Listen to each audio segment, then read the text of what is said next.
Welcome to the Heartache Connoisseur Podcast, everybody. This is your host, Marty Carpenter, MD. Just a country psychiatrist out here in flyover country doing the Lord's work. Welcome. If you're new to this podcast, a special welcome to you. And thank you to those who've been listening all along. I appreciate the ways that people are talking about this and sharing it and spreading it around. I find that really rewarding, and I hope that in some way it's helpful to you in your life. If for nothing else, entertainment. But I want you to know that when I sit down here at this microphone, a lot of times what I'm doing is I'm working out my own thoughts. I don't always know what I'm going to say when I sit down here. In fact, frequently I haven't prepared at all. Sometimes I prepare a little bit. And when I listen back to myself, sometimes I hear things and I think, well, I'm not even sure I agree with that. That's certainly not the whole truth. And sometimes I think that speaking out loud into this microphone is helping me come to a deeper understanding about things that I care about. We used to have a medical school saying. It was called see one, do one, teach one. And what that meant was when you were learning something new, like a procedure, say you were going to give somebody stitches. First you'd watch somebody do it, then you'd do it yourself, and then you'd teach somebody else how to do it. And then at that point you'd really know it. So there's something about teaching and formulating thoughts about concepts that brings things into clarity. It shows you your weak spots, shows you the things you haven't integrated well. It shows you the places you're stuck, the things that you consider without the whole picture, the pieces that you can see clearly. You keep going back to those. And then sometimes you sit down and you think, I don't know, there's a lot I don't know. There's a lot I haven't read. You'll hear some other podcaster and take on a similar topic from a different angle, and that'll be enlightening. And so I don't know why I'm telling you that exactly, other than to invite you into this process, really, of having a conversation with me internally and realizing that I'm having it myself. And this is meant to be an exploration of things that matter in life. That can help us find what we seem to want. And what we seem to want is meaning. We seem to want purpose. We don't always know that. We can't always articulate that. When we really stop and look at what motivates us, what moves us, we find that it's this desire to be connected to something higher than ourselves, working towards something that leaves this world a better place. That's where maturity leads everybody, it seems. You may not have a firm grasp on that being your own personal motivation, but what I've seen over the years sitting in my chair is that that's where maturity leads. When people begin to get healthy, when they're able to reconcile their past and their present, come to terms with things, make peace with themselves, then they get around to the business of purpose and meaning. It seems to be embedded within us. And it's one of the ways that I think about treatment. When I'm working with somebody, ultimately my goal is to help them find that. And sometimes that involves hours upon hours of listening and helping to process the things that have happened. It's not as if we, in the first 5 minutes, talk about what makes somebody feel alive and then develop a plan to go after that. You have to get over some boogeymen, some big, big boogeymen. Because when you're born into this world, it's impossible to avoid some certain and profound intellectual and spiritual problems that we face. And maturity is unwinding all this. We're born into this world, and our parents, they keep us safe, theoretically. It's simple. They teach us the rules. It's good and bad, yes, no, the right and the wrong thing to do, hopefully. And then you get out there and you start living, and you're like, this thing is harder than I thought. First of all, I don't often know the right thing. And when I do the right thing, it seems to be the wrong thing later. And when I do crazy wrong things, it ends up turning out good in some way. And when I do what I think I know, I'm often left befuddled. I guess is what I'm saying. And so I think today I'm headed towards this concept of contradictions, that we're walking contradictions. I love this about my work, is that it's put me face to face with so many people who are on the surface stereotypical, but I'm afforded the great privilege of getting to know them, and then I find that they're not at all what they are portrayed to be when they're lumped in with a group of other likes. For instance, I know a couple of guys. I got a couple of patients that own AR-15s. I love these guys. They got huge hearts. They do anything for anybody. One guy in particular I'm thinking of, like for free, went and built a handicap accessible ramp on his neighbor's house when he wasn't able to walk anymore. I mean, and the list goes on. They aren't gun-toting, close-minded rednecks by any stretch of the imagination. I know women who pack heat and vote Democrat. I know conservative gay people. I know liberal businessmen. I know liberals who think their taxes are too high. There's just no rules out here. And I think that in some way what we see in our media is really, honestly, a very young tendency to just try and make it simple. We're all terrified, and we're trying to understand a very confusing world. And if we can just lump people into groups and assign them some properties, then maybe we can make sense out of this chaos. I think that there is some of that subconsciously that goes on. I don't think it's all an attempt to win a political argument always. I think sometimes it's just this fear that drives us to categorize and try to make sense out of things. And it's rational, right? This is the other crazy thing about my work, is that what I've realized is that everyone is acting rationally. Every single person. It's just that we don't always understand what they believe that's driving their behavior. If you understood, you have to ask yourself, when somebody behaves in a way that you find incomprehensible or irrational, there are reasons. There are things that person believes that drives them to engage in that particular behavior. For example, let's take suicide. It's often thought to be a selfish and irrational act. Well, here's the deal. In the mind of the sufferer, it's neither of those things. First of all, when you're depressed enough to want to die, you believe for real that the world would be better off without you. That your existence is in fact selfish because you're depriving your family of opportunity because they have to spend time caring for you, taking care of your worthlessness. That's what you believe when you're depressed. You really do. Furthermore, you're in so much pain that the idea of living makes no sense. Why would you want to live every day in absolute, abject misery? If you had the option of turning off the torture, would you take it? And again, I'm not promoting suicide. Don't hear that. And none of this ever is meant to be, this is no substitute for having your own doctor and your own therapist. But I want you to understand that the kids that walk into the schools and open fire, they believe that the people that they're firing at deserve it. And sometimes they've been treated in such a way in their life that the fact that existence at all needs to be stamped out makes sense because of the degree of pain that they've experienced in their life, the degree of isolation and loneliness and segregation that they felt. It all makes sense to them.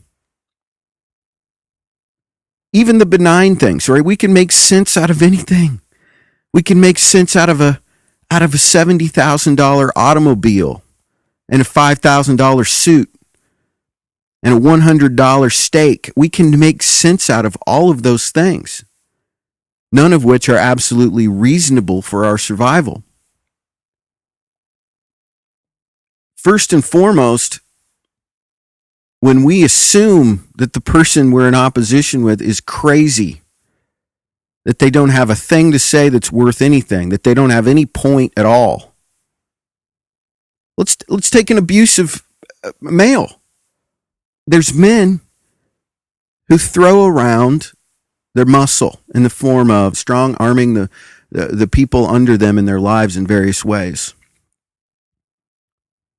Well, that all makes sense when you consider that this individual, in their minds, is weak down deep, is a small child in fear for their own safety down deep.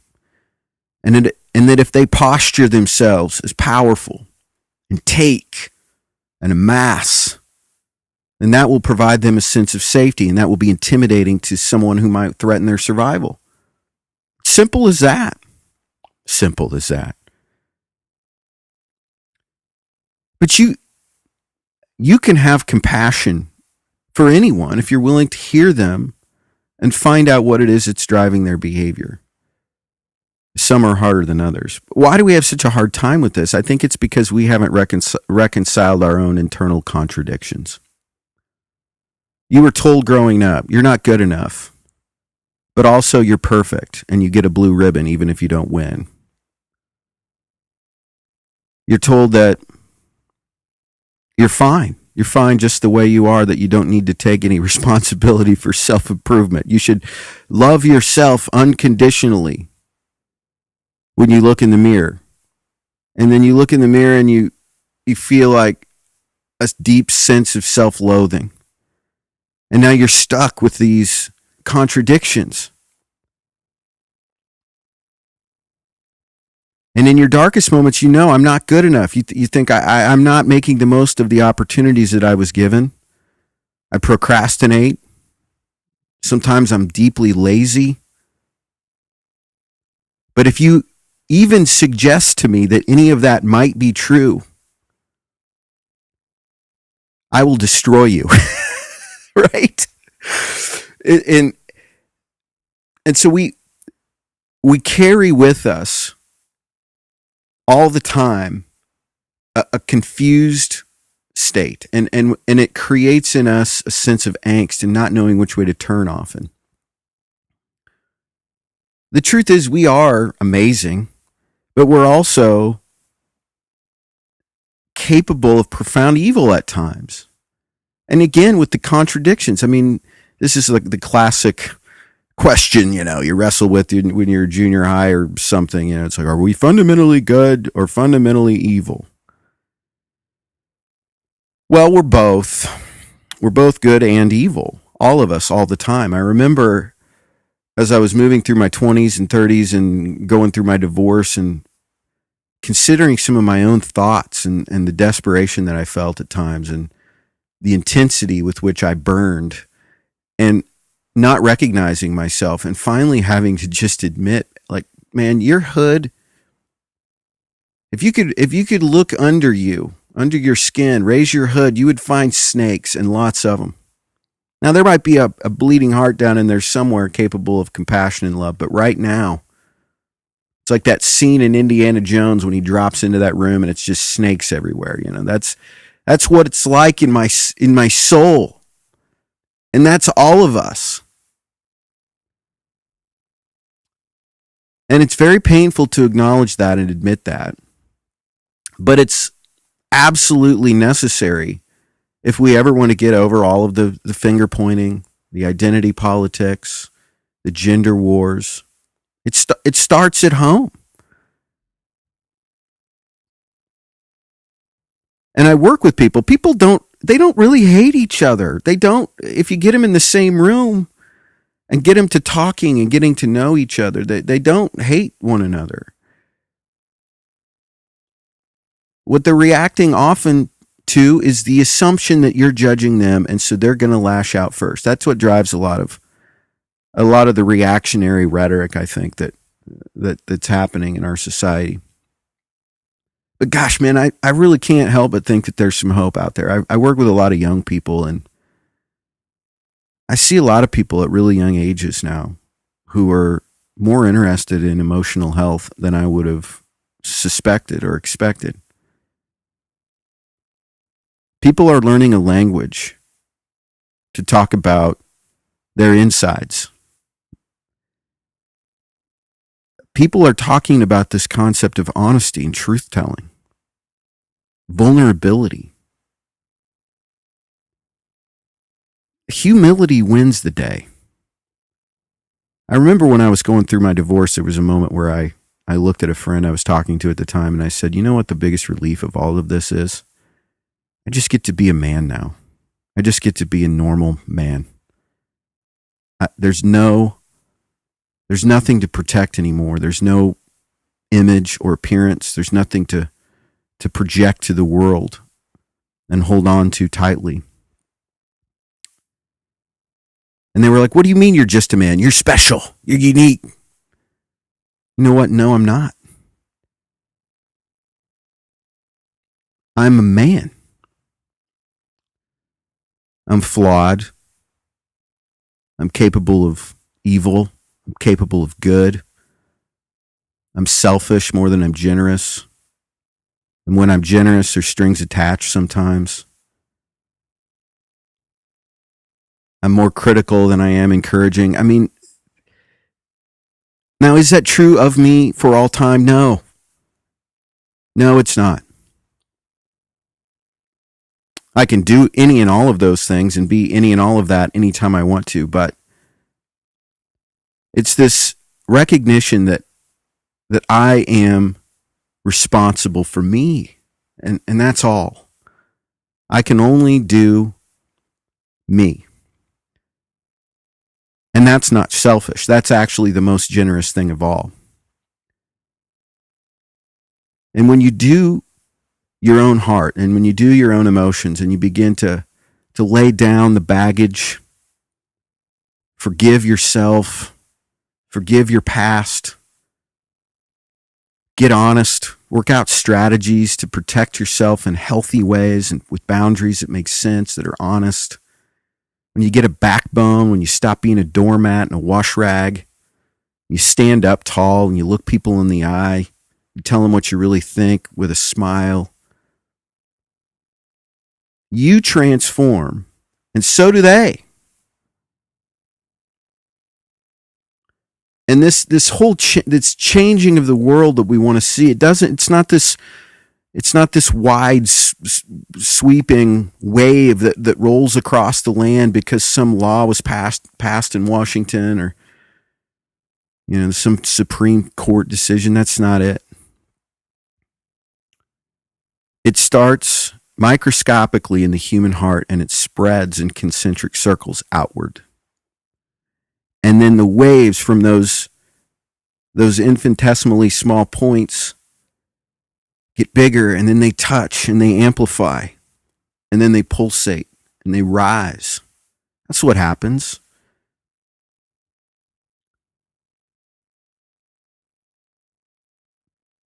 And we're more powerful than we realize. We have no idea what we're capable of. Actually, we get a sense of that, and it terrifies us. I mean, think of this. I mean,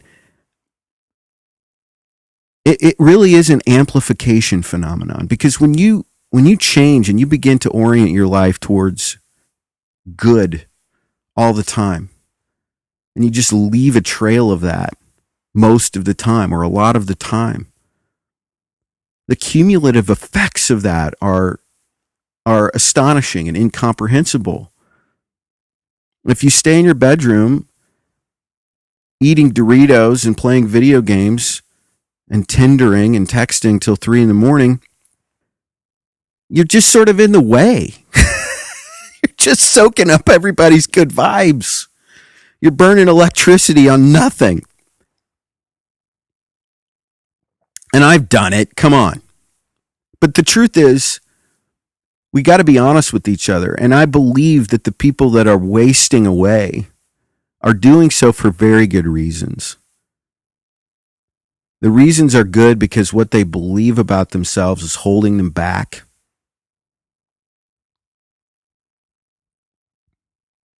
And it's a misunderstanding of who they really are that keeps them down.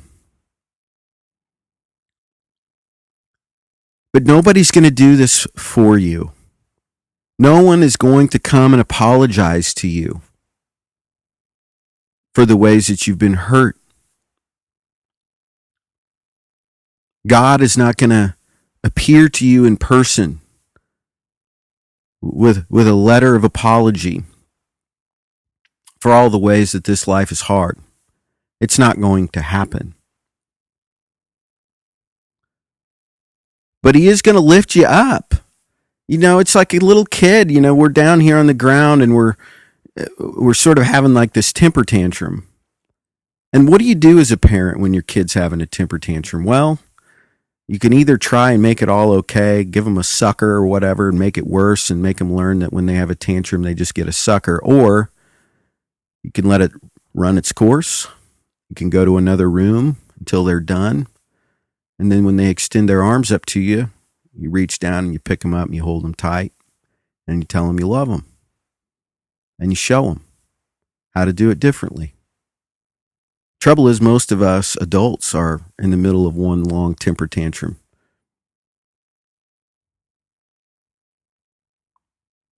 Carrying a deep sense of entitlement for what we deserve and what the world owes us.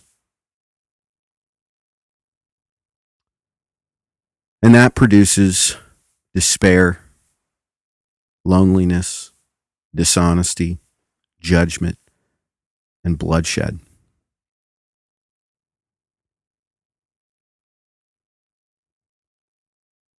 So participate in this conversation with me, not just this podcast. Listen to other podcasts that talk about these things. Read books that talk about these things. Engage with people who are interested in these things. Take a step towards health. Right now, a lot of you are grape juice, but you could be fine wine. Some of you are cheap wine, but if you're patient, you'll become a fine wine if you don't pour yourself out needlessly on worthlessness. Find things that matter. Cling to them. Admit the truth about yourself and move forward. You're not alone. Everyone's the same. All of these things are freedom. The truth will, in fact, set you free. And it feels good to be just a man. Thanks for listening, everybody.